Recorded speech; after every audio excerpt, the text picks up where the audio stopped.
may kunting problema po. Automatic transmission, shadering 40 km to 80 km. Mag-shader po siya. Kasama ko po si Shay. Hello! Hello guys! How are you? Chef, may tanong ako, bakit nag-shadering yung automatic transmission? Kasi nagkakaroon ng problema restricted sa fluid.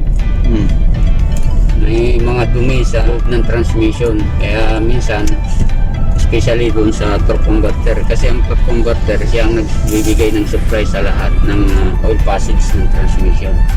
So yan po guys ang cause ng shadering. At malalaman mo yan kapag tinatakbo yung sasakyan. Pag tinakbo mo, doon mo mararamdaman.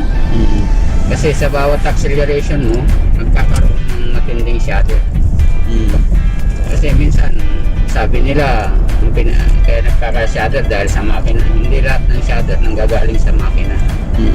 Kasi, oo, nanggagaling minsan, gawa ng minsan yung spark plug, kakaroon ng hindi tamang kamayay, hindi niya nasusunog yung fuel, kaya nagkakaroon din ng shudder o kaya misfire. Kasi ang misfire at saka yung shudder halos magkaparehas pag nag-accelerate ka. Yeah, hindi basta-basta na mag-decision. Basta-basta kailangan i-diagnose mo maayos. Pag sigurado ka na yun ang problema, saka mo i-start ang trabaho. Katulad nito, ilang beses to inopen pa nga sa top. Kasi nga palitan ng ET oil at saka torque converter. Pero kasi gawa na ito wala na sa warranty, pero mayroon siyang goodwill. Kasi yung goodwill half sa customer ang bayaran. Kaso nga lang maraming pinapagawa ang top. Kailangan checkin mo to, checkin mo ng ganito. Maproseso talaga. Oo, maproseso. Pero ito, gawa ng mayroon siyang cash na flashing, kaya yun ang inuna. Ngayon, pag flashing nito, ang kinalabasan, naging okay na ngayon. Wala na yung shuddering na matindi. Normal na siya ngayon, maganda ng tak. Smooth na siya. So, madumi lang yung langis niya. Oo, gawa ng yung langis, madumi. Kaya kayo, pag mayroon kayong mga sasakyan na automatic transmission, huwag kayong basta-basta na ipa-overhaul o naman. Diagnose nyo muna. Kasi minsan, sasabihin na transmission ka agad. Mali yun. Kailangan gawin nyo ng maayos. Hindi yung papa ka agad. Mali. Ganun. Kawawa yung customer. Hindi naman, kawawa yung customer. Kailangan intindihin nyo rin yung customer kasi kung kayo yung may sasakyan at ganun din ang ginawa, binaba ka agad na walang diagnose. Anong mangyari? Di siyempre, ikaw ang tatamaan, ang laki ng babayaran mo, masakit sa dibdib yun. Tapos bandang huli, pwede palang flashing lang. Hindi naman lahat na mga technician or mechanic na titirahin talaga. Meron. Hindi kakamali rin yung mga mekaniko minsan. Oo, hindi Kahit may nandyan sa kasa kasi ang pan nila, ayaw nila ng back job. Kaya minsan, in-order nila lahat kung ano yung nakasama doon sa problemang yun. Pero ako, hindi ako papayag sa ganun kasi mali eh. Kung ano yung sira, yun lang ang dapat palitan. Kasi sumasahod ka naman ng maayos. Ganun. Dapat ganun. Gawin mo kung ano yung tama para sa lahat, hindi lang para sa iyo. Hindi yung para kumita lang.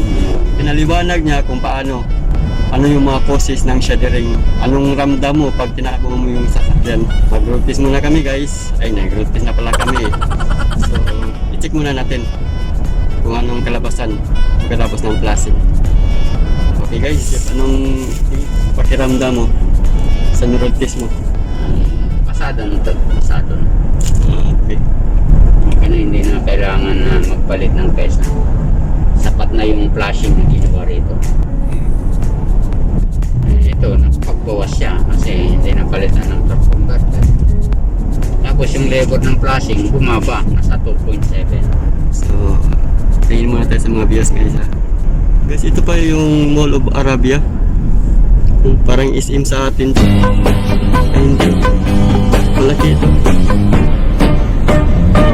Inisip lang sa Muslim. adlaw sa kayo sa kabuntagon. Hirap pumunta dito.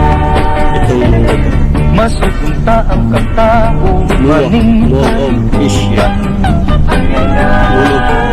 Mulo para Hidayan-dayan sa Sa atin, may mata muwa nga din, kalanggaman nga nanagawi ning kabukiran ug padulong ang pagsalog sa kahaponon ug sa dughan nga walay naglaylay sa kasing-kasing nga way nagsaplay sama ka na ko nga sinalikway ay magamahay ug kinabuhi sa magkasaw sa gagapto kakiyan Binubi, guys, ano oh, sa binubi. pulog ning Yan, mga yan, bits yan, bits. luha Yan, yan, parang umpisa. Way hunong Sarap ang yan, iyang bits. kitulungan ay ay Basta lang, ay bits.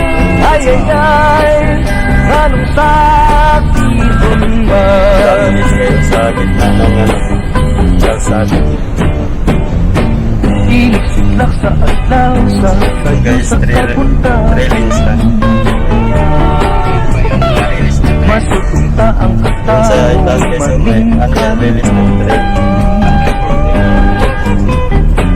Hidayan-dayan sa nahigmata nga kalanggaman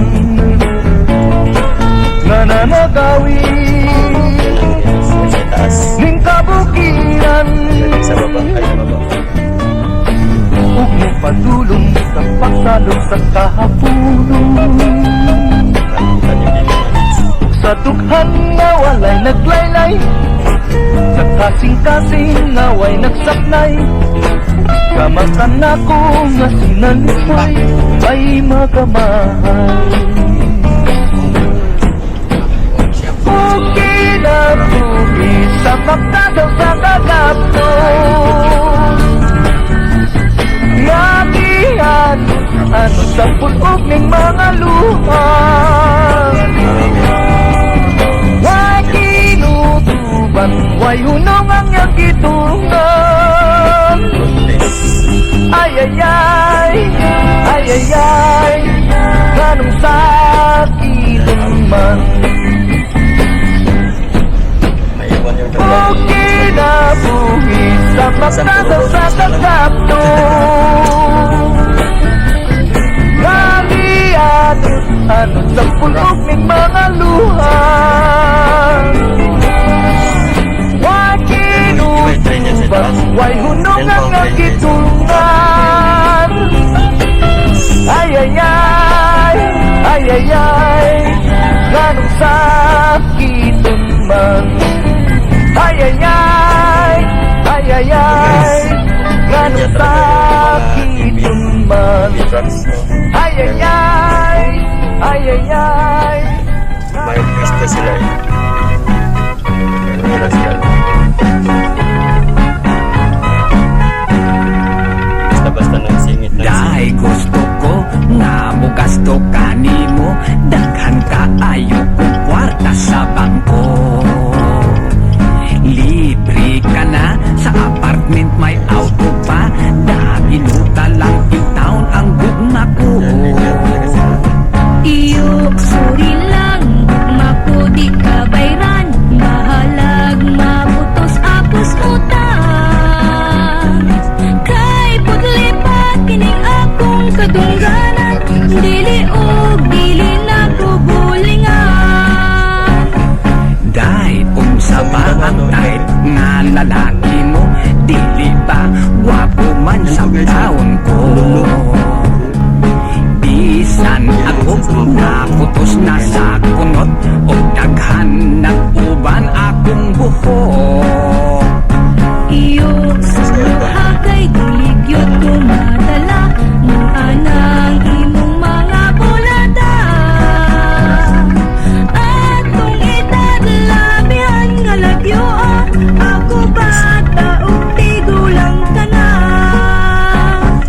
dahil is lagi ayaw ako bali-bari himo alanggot akong sugar daddy Yung street na Kaya lang kinigugma sa tigulang, way balik kung inububukan. Iyo So, dalhin ka doon. Isang tuod pobre ko Mausik lang ang paninguhan mo Sayang baga nga kaming Pilipina Kusog magmahal sa among kwarta. Pero gulat ako, di ba bawat street sa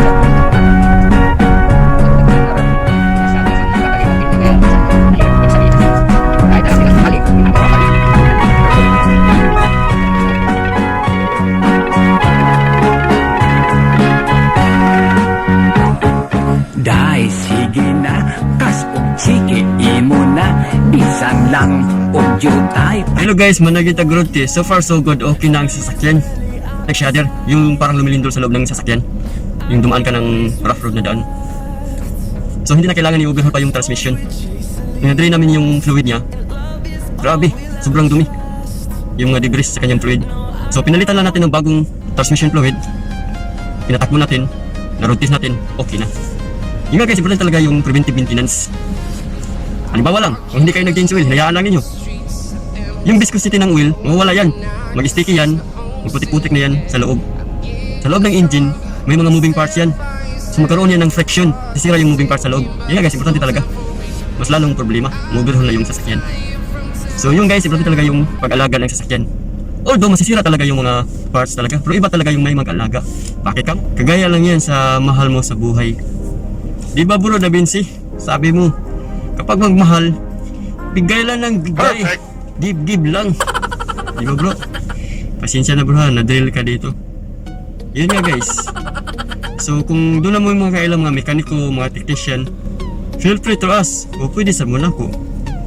Mo-answer ko kutob sa akong mahimo. Okay guys. Thank you so much for watching. Until my next episode. Bye bye. Thank you so much. God bless us.